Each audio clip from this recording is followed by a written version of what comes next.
আসসালামু আলাইকুম। ডালিয়া ছবি চ্যানেলে আপনাদের সবাইকে আবারও একবার স্বাগত জানাই।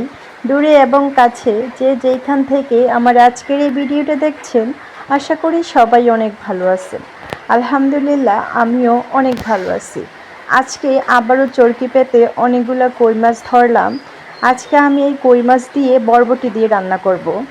আপনারা সবাই যারা আমার ভিডিও দেখেন তারা সবসময় দেখেন আমি বাঙালি যেই নর্মাল রান্নাগুলা, এই নর্মাল রান্নাগুলাই করি, মূলত আপনাদের সাথে শেয়ার করি। সবাই অনেক দামি দামি খাবার খায়, রান্না করে বা ওইটা করতে পছন্দ করে। আর আমার ক্ষেত্রে ঠিক উল্টা। আমি সবসময় বাঙালি জাতি, বাংলাদেশের যেই নর্মাল খাবারগুলা, যেগুলো সচরাচর এখন খাওয়া হয় না মানুষের, ওই খাবারগুলোই আমি আপনাদের সাথে প্রেজেন্ট করার চেষ্টা করি। যদি আমার ভিডিওগুলো আপনাদের ভালো লাগে তাহলে অবশ্যই আমার চ্যানেলটাকে সাবস্ক্রাইব করবেন আর লাইক কমেন্ট শেয়ার করে আমার পাশে থাকবে। প্রতিনিয়তই আমরা এই যে বৃষ্টির দিন আসছে, এখন চরকি পেতে মাছ ধরব, বিভিন্ন রকমের মাছই আমরা ধরে থাকি। সব সময় আমরা যেই জিওল মাছ বলেন, শিং মাছ, কই মাছ, ঝাগুর মাছ বা টাকি মাছ, এই মাছগুলোই আমরা বেশি ধরে খাই। মূলত এই মাছগুলোর যেই স্বাদ, এই স্বাদ কিন্তু আপনারা বাজার থেকে কিনা মাছে পাবেন না। আমাদের গ্রামে এইটাই মূলত সবচেয়ে বড় সুবিধা যে আমরা সচরাচর এইসব মাছগুলো ধরতে পারি, যেগুলো কিন্তু বাজারে চড়া দামে বিক্রি করা হয়। চড়া দামে কেনার পরেও অনেক সময় দেখা যায় এগুলো চাষের মাছ পড়ে, খেতে ততটা স্বাদ লাগে না। আমি যেহেতু খুবই শাক সবজি খেতে পছন্দ করি, সেজন্য এগুলোই আপনাদের সাথে বেশি বেশি শেয়ার করি। আমার ভিডিও যদি আপনাদের ভালো লাগে অবশ্যই আমাকে একটা কমেন্ট করে বলবেন আমার রান্নাগুলো আপনাদের কেমন লাগলো। আর আমার পাশে থাকবেন সব সময়, এতে করে আমি আপনাদেরকে নতুন নতুন আরও সুন্দর সুন্দর অনেক ভিডিও উপহার দিব। আমার মাছগুলো আমি ভালো করে ধুয়ে পরিষ্কার করে এখন হালকা একটু ভেজেছিলাম। আমি মাছ বেশি ভাজা খাই না, এটা আমি সব সময় আপনাদেরকে বলি। মাছ যত কম ভাজবেন ততটাই মাছের স্বাদ বেশি বাড়বে। দেখেন, আমি আমার মাছ তরকারিতে সামান্য একটু পেঁয়াজ আর রসুন বাটা ব্যবহার করি। সব সময় আমি যখন মাছ তরকারি রান্না করি, এটাতে আমি সামান্য একটু পেঁয়াজ আর রসুন বাটা ব্যবহার করি, অন্য কোনো বাটা আমি মাছে ব্যবহার করি না। এতে করে মাছের যেই স্বাদটা, ওই স্বাদটা থাকে না। আমি সামান্য একটু হলুদ, স্বাদ মতো লবণ আর মরিচ দিয়ে ভালো করে পেঁয়াজটাকে কষিয়ে তারপরে এটাতে একটু ঝোল দিয়ে দিব। ঝোল দেওয়ার ফলে কিন্তু মরিচটা আর পুড়ে যাবে না, নাহলে কিন্তু মরিচটা পুড়ে যাওয়ার সম্ভাবনা আছে। দেখেন, বরবটিগুলো আমি কি সুন্দর ছোটো ছোটো করে কেটে নিয়েছি, তার সাথে আলুও কেটে নিয়েছি।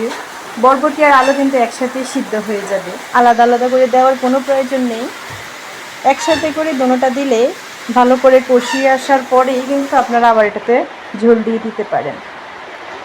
আমাদের দৈনন্দিন জীবনে আমাদেরকে যে কত রকম সমস্যার ভিতরে পড়তে হয়, সেইটা যারা নানা রকম কাজে অভ্যস্ত তারাই কিন্তু বুঝতে পারেন।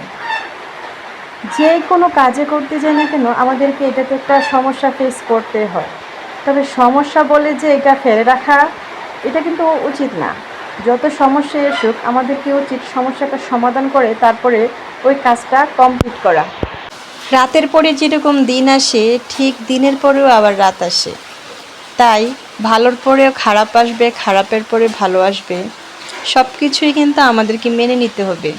সফলতাটা কিন্তু একদিনে আসে না, অনেক সমস্যা মোকাবেলা করার পরেই আমাদেরকে সফলতা আনতে হয়। সেই জন্য শত বাধা বিপত্তি আসুক না কেন, আমরা আমাদের লক্ষ্যে অটুট থাকব। আমরা চেষ্টা করব আমরা যেটা করতে চাচ্ছি ওইটা যেন সঠিকভাবে করতে পারি। যাই হোক, আমি আমার তরকারিতে সবসময় গরম পানি ব্যবহার করার চেষ্টা করি। যারা যারা তরকারিতে ঠান্ডা পানি দেন তারা এই কাজটা ভুলেও করবেন না। সব তরকারিতেই একটু গরম করে পানি দেওয়ার চেষ্টা করবেন, এতে করে তরকারির স্বাদটা কিন্তু অনেক ভালো হয় আর খেতে এটা অনেক ভালো লাগে।